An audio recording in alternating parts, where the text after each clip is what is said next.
저는 결혼 10년 차 주부입니다. 흔히들 며느리 10년이면 집안에 뼈조각이라도 묻혀야 한다는 우스갯소리를 하지만 저는 아직도 그 말의 뜻을 잘 모르겠습니다.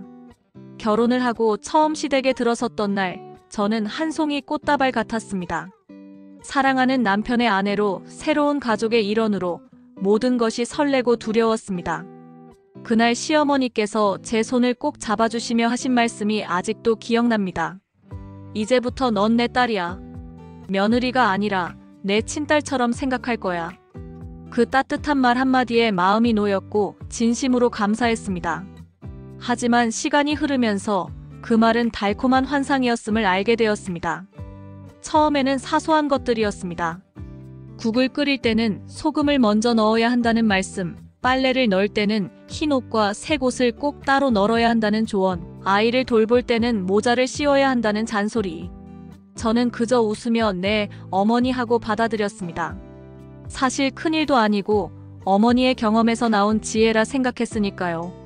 하지만 그런 작은 말들이 쌓이고 쌓이다 보니 어느 순간부터 제 삶이 제가 아닌 누군가의 기준에 맞춰지고 있음을 느끼기 시작했습니다. 밥상 하나 차리는 일도, 아이 옷 하나 고르는 일도, 심지어는 제가 언제 쉬어야 하는지도 어머니의 기준에 맞춰야 했습니다. 그 무렵 남편은 늘 바빴습니다. 회사 일로 늦게 들어오고 주말에도 회식이다, 모임이다 바쁘게 움직였죠. 저는 점점 홀로 남겨진 듯한 기분이 들었습니다. 어머니와의 갈등을 남편에게 털어놓아도 돌아오는 대답은 늘 같았습니다. 엄마가 너 싫어서 그러는 거 아니야. 다 널 생각해서 하는 말이야. 저를 위하는 말이라면서도 이상하게 제 마음은 날마다 더 무너졌습니다. 가장 힘들었던 건 제 아들 돌잔치 때였습니다. 저는 작은 규모로 가까운 가족끼리 따뜻하게 모이고 싶었는데 어머니는 대대적으로 해야 한다고 주장하셨습니다. 결국 어머니 뜻대로 수십 명을 초대했고 행사 내내 저는 손님을 접대하느라 정신이 없었습니다. 잔치가 끝난 뒤 저는 소파에 털썩 앉아 눈물이 났습니다. 제 아들의 첫 번째 생일이었는데 정작 제 마음은 너무 지쳐 있었으니까요. 그때 어머니께서 하신 말씀은 제 가슴에 큰 상처로 남았습니다. 며느리면 며느리답게 체면 좀 세워야지. 그게 다 우리 집안 얼굴이야. 순간 저는 깨달았습니다. 나는 딸이 아니라 여전히 며느리구나. 시간이 흐르면서 저와 어머니 사이는 점점 더 멀어졌습니다. 말 한마디를 주고받아도 서로의 마음을 다치게 하고 사소한 오해조차 깊은 상처가 되었습니다. 저도 잘못이 많습니다. 어머니께 맞춰드릴 인내심이 부족했을 수도 있고 제 감정을 솔직하게 말씀드리지 못한 탓일 수도 있습니다. 하지만 어느 날 문득 이런 생각이 들었습니다. 어머니도 나처럼 외로우셨던 건 아닐까? 남편을 낳아 기르고 평생을 가족 위해 헌신하신 어머니. 그분에게 저는 새로운 가족이자 어떤 면에서는 세월을 뺏어가는 낯선 사람이었을지도 모릅니다. 어머니가 말씀하셨던 수많은 잔소리, 간섭 같던 충고들이 사실은 내 방식대로라도 너를 도와주고 싶다는 표현이 아니었을까. 그렇게 생각하니 제 마음이 조금은 풀렸습니다.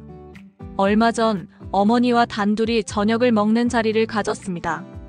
오랜만에 서로의 눈을 마주보니 갑자기 마음이 울컥했습니다. 저는 용기를 내어 처음으로 제 속마음을 말씀드렸습니다. 어머니, 저는 그냥 어머니께 사랑받고 싶었어요. 그런데 자꾸만 저를 평가하시는 것 같아 힘들었어요. 잠시 정적이 흐른 뒤 어머니의 눈가가 촉촉히 젖어 있었습니다. 미안하다, 나도 딸처럼 대한다고 했는데 마음만 앞서고 말은 늘 반대로 나왔나 보구나. 그날 우리는 처음으로 서로의 마음을 조금은 이해할 수 있었습니다. 며느리와 시어머니라는 이름은 어쩌면 태생부터 갈등을 안고 있는지도 모릅니다. 하지만 그 관계 속에서도 서로의 진심을 들여다본다면 조금은 가까워질 수 있지 않을까요? 저는 여전히 완벽한 며느리가 아니고 어머니 역시 완벽한 시어머니는 아니십니다. 하지만 이제는 압니다. 우리가 싸우고 부딪히는 그 순간조차 결국은 가족이기에 가능한 일이라는 것을요. 이 사연을 들으시는 분들 중에도 시어머니로서 혹은 며느리로서 비슷한 고민을 안고 계신 분들이 많을 겁니다. 가족이라는 이름 아래 참아왔던 수많은 상처와 눈물. 하지만 혹시 아시나요? 그 상처와 눈물 속에는 사실 사랑받고 싶다는 단 하나의 마음만 숨어 있다는 것을요. 오늘 하루 용기 내어 서로에게 마음을 전해보는 건 어떨까요? 어머니, 사실은 제가 많이 사랑합니다. 얘야, 내가 더 많이 고맙고 미안하다. 그 짧은 한마디가 수십 년 묵은 오해를 녹일지도 모릅니다.